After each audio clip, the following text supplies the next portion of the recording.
All right, so let's get started with Lynn. Let's welcome her. Yeah. It's like dead silence. Okay, thanks for the warm welcome, guys. Thank you. All right, yeah, so how to spy with Python. I notice that this talk is labeled novice, which is kind of true because it is so easy that the NSA can do it. All right, so my name is Lynn Root. I am Rogue Lynn on the interwebs, and this whole presentation is at that site, rogue.ly/spy, and I'll show that again at the end. Okay, so who am I? I am a backend engineer for Spotify. I lead PyLadies of San Francisco, and I am a board member of the Python Software Foundation. So I just want to do this obligatory disclaimer before I start. I am not affiliated with the CIA, NSA, FBI, any other alphabet soup groups. I'm not a lawyer. Yeah, so I say, right? I'm not a lawyer. I am not a black or a white hat. I'm just a Python person. And this whole presentation is just a proof of concept. There's no warranty. All right, so today's talk, I'll go over sort of the historical context about what the NSA is doing, and what the NSA is doing, bringing us up to the present time, and exactly what PRISM is and what X-keyscore is, followed by some unanswered questions that what they're doing leaves us, and then how exactly you can do that with Python. What this talk is not. I'm not condoning what the NSA is doing. I'm not telling you how to avoid being tracked by the NSA. I'm not encouraging you to spy on friends, family, or patrons of free Wi-Fi. However, that's exactly how I did this presentation. Starting off with some historical context, TLDR, too long didn't read. What the NSA is doing right now with PRISM and X-keyscore is basically nothing new. So starting it with 1946 with a group called Five Eyes Group. It's comprised of the USA, the UK, Australia, Canada, and New Zealand. And its purpose, this group's purpose, is to share signal intelligence. Each country would surveil a set of other countries. US would focus, say, on Latin America, and then share that data with Canada.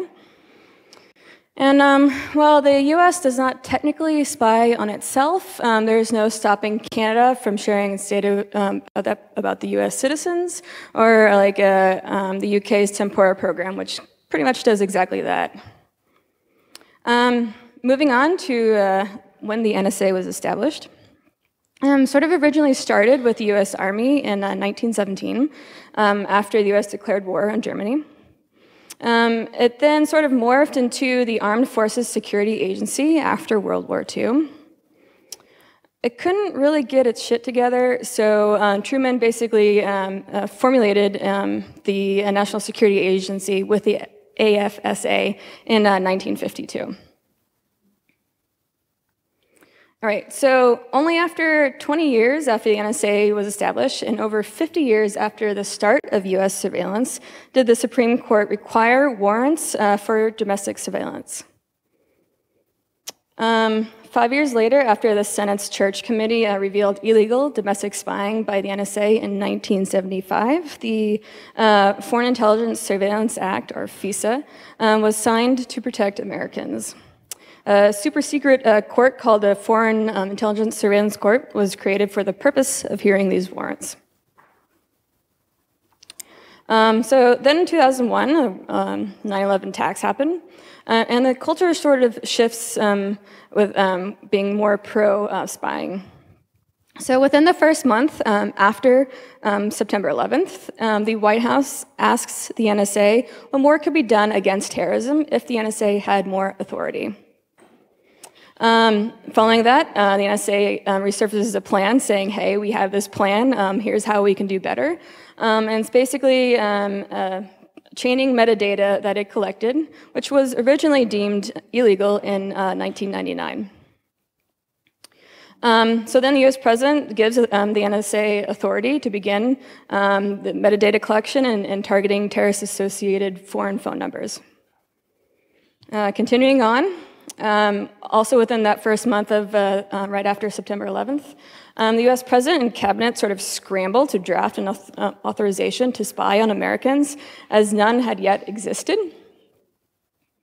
And then so Bush signs an order to allow the NSA's domestic spying program, and consequently now the NSA feels authorized to spy on US calls and emails without warrant. And then the US Attorney General was given the authorization and told to just sign it sort of blindly. Next couple of years, telecoms and domestic spying sort of take place. So unrevealed telecoms and internet providers in the US receive letters from the NSA requesting data to support, requesting data and support for its domestic spying program. Following that, AT&T employee discovers the NSA is working inside the AT&T's SF facility.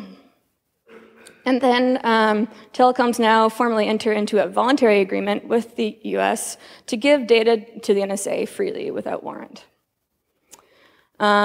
Then there's the installation of special technology in a super secret room, which is no longer secret, room 641A, at the AT&T's San Francisco facility.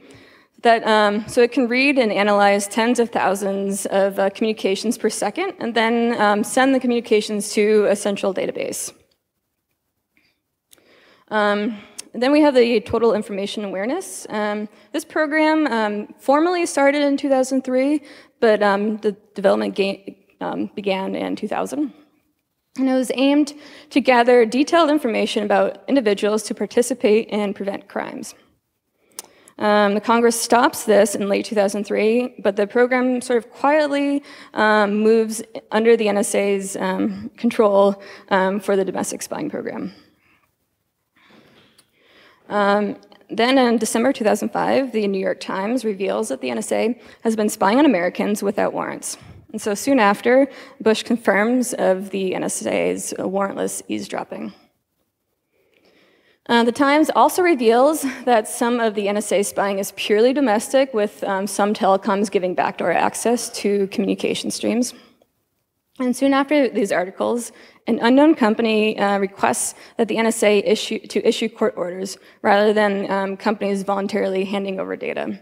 So previously, telecoms would just give data to the NSA into the US, and now after all this bad publicity, they now require warrants. And so in 2007, the Protect America Act was passed, allowing the NSA now not to need warrants. All right, so up till now, starting in 2007, was PRISM. So data collection for PRISM starts with Microsoft in September. And July of 2008, the US Congress passed amendments to the FISA Act that gives telecoms legal immunity for those that cooperated with the NSA's wiretapping. In 2012, the NSA starts to build its biggest spy center in Utah for the collection of intercepted data. And then also in 2012, the FBI pushes for wiretap-ready websites, asking internet companies to not oppose a law making backdoors mandatory.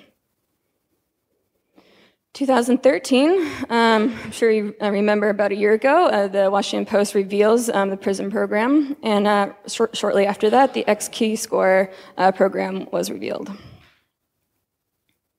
All right, so I got you up to what's currently going on. What exactly is the NSA doing? And so first, what is PRISM?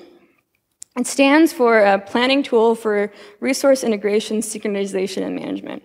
It's a bunch of words that we know but can't really put together and make sense of. What it means is it mines electronic data for the purpose of mass surveillance. It collects intelligence that passes through US servers, and it targets foreigners but is very elusive about data on US citizens, and supposedly only collects metadata. Moving on, what is X-Keyscore? It's a digital network intelligence exploitation program, basically a federated query system of completely unfiltered data. As of 2008, NSA had up to 700 servers, which is by far bigger now since they have been building the Utah data center. And it gives the ability for NSA users to query for email addresses, a target's activity, phone numbers, HTTP traffic, extract file attachments, etc. So PRISM kind of collects data. Xkeyscore is a database where NSA users can basically use and query. All right, so that leaves us with some unanswered questions. What exactly does metadata mean? How do companies not notice being backdoored, or are they lying when they're denying cooperation? How is the target's foreignness determined? How exactly are they identifying non-US citizens? And what is done with data that's accidentally collected on Americans? And how is the PRISM collected data handled by the NSA? Does the NSA maintain rigorous security measures to protect against threats? Could like a hacker hack into the NSA database and get like everyone's information? So answering the first question, what metadata is and why it matters, I got this actually from the IF presentation last year. They know that you rang a sex phone service at 2:24 a.m., spoke for 18 minutes, but they don't know what you talked about. They know that you called a suicide prevention hotline from the Golden Gate Bridge, but the topic remains secret. And they know that you spoke with an HIV testing service, then your doctor, then your insurance company within the same hour, but they don't know what's discussed. So this is a really good kind of display of what metadata is, and you can kind of connect the dots about, even though the content of an email or discussion is not saved, it still can be presumed. Now, how exactly is the NSA doing it? And this is sort of presumably. So it's through the Tier 1, the backbone of the internet. And Tier 1 internet allows vast amounts of data to flow through one endpoint to another via the simplest path versus consumer internet, which just looks for the cheapest path. And major companies like Facebook, Google, Microsoft are able to tap into these Tier 1 networks through entry points called edges. And then, so rather than walking on to like Google or Facebook's data centers and be noticed, the NSA sort of wiretaps these edges between major companies and the Tier 1 network. It's probably more like this. You know, there's an XKCD comic for everything. If you can't see it, it's in the crypto nerd's imagination. His laptop is encrypted. Let's build $1 million cluster to crack it. And it's no good. Blast, our evil plan is foiled. And what actually happens is, you know, let's drug him and beat him with a $5 wrench to get the password right. So the NSA has a lot of muscle, and it's probably easier than actually like cracking like 4096-bit RSA keys. All right, so getting to how you can do it, how you can do this with Python. Real quick, the tools that I'm using. Basically, this presentation and all the tools that I did was in IPython. And I'm using Scapy, which is kind of like TCP dump in Python, which is just packet sniffing and manipulation. I'm using PyGeoIP, which is an API for GeoIP databases. GeoJSON, which is bindings and utilities for GeoJSON. And then Python Nmap, which is a wrapper around Python, or wrapper around Nmap port scanner. And so if you wanted to play along, this presentation, again, is at rogue.ly/spy. And if you just remember this presentation, you can get the links to everything else, including this notebook, quick introduction to Scapy that I'm about to give, all the queries, and all the repos of these notebooks. All right, so to get everyone up to speed, since I'm using Scapy and it's my latest crush for Python, so this makes me cringe, the import star, but that's how they document it. And then, so here I'm sniffing my own traffic. I'm limiting to my interface on EN0, which is my default like Wi-Fi. I'm filtering for TCP traffic and port 80 and only grabbing 10 TCP packets. You can see that after 10 packets, I have a sniff object. And then if I see the .res, you get kind of like a barf of data. Kind of doesn't really make sense. To grab the first packet of the 10, you can see a lot less data, but still a barf of data. Scapy has this .show function. So you can actually see the packet rendered more pretty, I guess. So you have the Ethernet layer, the IP layer, and the TCP layer, and some familiar things like protocol, TTL, some flags, etc. All right, so that's essentially how I'm using Scapy, and that's pretty much all you need to know in order to like spy on people. The following queries are examples of keyscore queries. The NSA has a presentation that it gave to its users or its employees that was made public. They had a really bad design on their slides, so this is pretty much the same kind of thing, but prettier slides in Python. And again, these are just proof of concept, and I'm not storing any data. And I'm not condoning spying on friends, family, or anywhere where there's free Wi-Fi. However, that's exactly what I did. All right, so the first query, the first X-keyscore query, show me everyone that has searched for a certain term. So I'm setting up Scapy. I have an already saved cat file, and I can sniff via online, or offline, or I can, the online sniffing, this is my filter, using TCP and host via search.yahoo.com. And I'm limiting to 30 or 300 packets. Now the reason I'm choosing search.yahoo.com at the time was traffic wasn't over HTTPS, it was still over HTTP, whereas Google put it over HTTPS. I think Yahoo has since changed that. So we have some 300 TCP packets. And you can do a .end summary and get sort of a nice view of all packets. You can see, again, the Ethernet IP TCP layer from IP to IP over what protocol, and the SYN and ACK flags. Now I'm just going to grab a certain packet. And here again, you can see the layers. And we have a fourth layer, raw, and I want to drill into this raw layer. So I'm using get layer. It kind of looks, some text looks interesting, like the get. So I'm doing a little parsing, and I can get my first search query, which was Madrid. I know when I was playing with Yahoo that it's like on the URL, it split its queries via like the question mark p equals, and I'm just grabbing the load part of that. And so my second query in a different packet, I can see that I search for I love chocolate because I'm not creative with my search queries. And then the last one, you can see that I was searching for blue bottle coffee.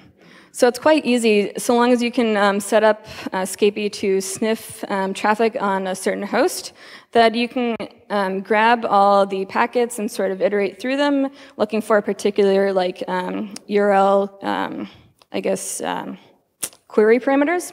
And so you can easily see that I search for certain things. All right, so the next query. Show me everyone from a certain country that has visited a certain extremist forum. So again, from Scapy import star, I have a sample HTTP cap file, and I have about 41 TCP packets and 2 UDP packets. Just grabbing one, again, Ethernet, IP, TCP, and some load data.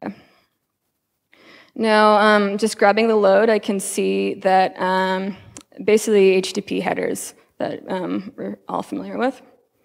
And then I can just see if a certain someone visited a host or an extremist forum. Now, trying to figure out where this person is, I did a simple hacky traceroute function based on Scapy's traceroute. And I got a bunch of IP addresses.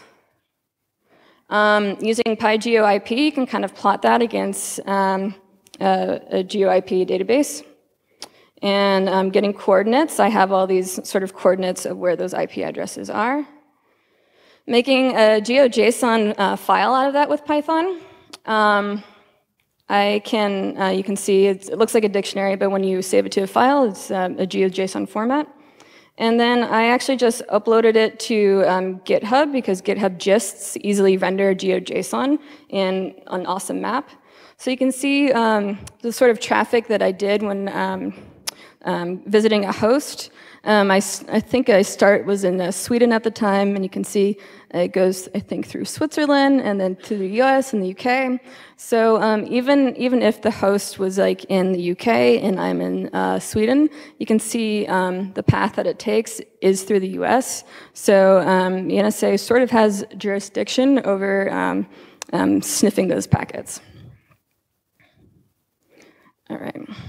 Next query. Give me all emails with a certain text in the body of an email. I have a sample SMTP packet, or PCAP file. And here's the summary. And you can kind of see some familiar things, like a DNS query of a mail address, and some SMTP traffic, and again, the flags. Grabbing just packet number 12, I guess, in this case. Getting the raw layer, I see this raw load. Now, kind of just splitting it up to make it easily more readable. It looks kind of encoded, right? So I'm gonna, I would just try to base 64 decode, and I could see that it was an email address. The following packet, let's see if we can decode that string again. And it turns out it's a password prompt. And then the next packet after that, another encoded string. What could this be? It's the dude's password. So mind you, I got this like sample SMTP PCAP file off of like Wireshark online. So this dude who uploaded the PCAP file knew completely what he was doing. So this is probably just a dummy password. I'm hoping that he's since changed it.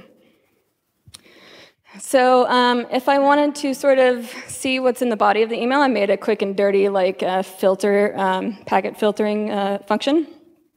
And I wanted to see if the word attachment was in that email. So here I have this little query found. And this is basically the whole email. You can see the from and the to, the subject. This is like metadata. And then going down, it says find the attachment. So here's a word I was looking for. And actually, you can see the plain text attachment of what was sent. All right, so that is that third query. Now moving on to the fourth query. Give me PGP usage from a certain country. So I have a sample PGP email that I did for fun. I'm just reading. And now you can see that all the email headers are in plain text. And then the actual body of the email is encoded with GPG. So if I just wanted to see if it was encoded, I can just search for this string, which is a header in email. The protocol is application PGP encrypted. And then here's my quick and dirty email parser slash traceroute function. And it's basically like my other traceroute function, just getting the IP addresses. I'm making a GeoJSON again, like before, and here I can see the route. I believe, if I remember this correctly, I was actually doing in Sweden, emailing my friend in Germany. So you can see the path it takes to get from Sweden to Germany, or maybe it was from Germany to Sweden. And again, it's going through the US servers and a bunch of other countries. All right, so fifth query, show me chats for a certain user during a certain time frame. I have another cat file that I have offline, and I can see that I have over 1,000 TCP packets, over 1,000 UDP packets, and some others. And showing this, I can see that I have a DNS query of some free node, which is familiar for IRC. And if we go on, just doing kind of a pretty printing of the file itself, you can sort of see chats going on. Let's see. Private message going on from someone to someone else. Now, if we just sort of look for, this is my quick and dirty filter function. If we just look for the user Amharic, you can easily see like the conversation that's going on from Amharic. Private message, how do you mean? What? You can see the real conversation going on. And I guess, just a side note, only connect to IRC over SSL, because obviously this was not over SSL. All right, this is the final query. Find all exploitable machines in Z country. Now, I'm going to tell you how to find them. I'm not going to tell you how to exploit them. You can search that on your own. Anyways, I'm using the Python wrapper for Nmap, and I'm scanning Bitbucket over ports 22 through 443. And this is the output. The wrapper gives you a nice a value that you can copy. It's just the command line if you want to run it in your terminal. And then you can see that I use TCP, and it scanned these addresses. This is the host name. And then you could see over TCP, it was port 25 is the SMTP port. Port 53 is the DNS port where bind is on with that version. Port 80, we have Nginx with 1.5.3. Port 110 is POP, and then so on. And so if you knew that a certain version of bind or Nginx, that certain version was exploitable, you can go ahead and have your fun with that. So now I'm just grabbing the IP address of the Bitbucket host that I scanned, and then plotting it, making it a GeoJSON. Here's the file again, and I can't really see that quite yet, but it's in the middle of Denver or Colorado somewhere. So you can easily see, you can easily scan hosts and then take the IP addresses and kind of find out where they are. Mind you that as soon as I did a port scan on Bitbucket, I tried to do it again, and they completely blocked me. So companies can be aware of if they're being port scanned. All right, so wrapping up, I went over the long historical precedents of mass surveillance with very little oversight or restriction in the US and the cooperation abroad. And it's safe to assume that the NSA is spying on literally everyone.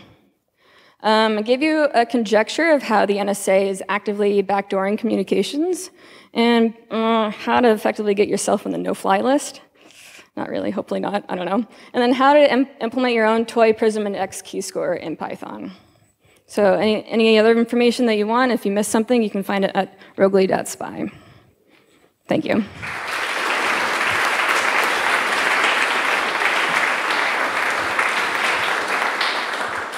It's like 5 minutes for questions or something. Exactly. I'm sure there are comments, questions. Maybe not. Everyone's scared. Did I scare everyone?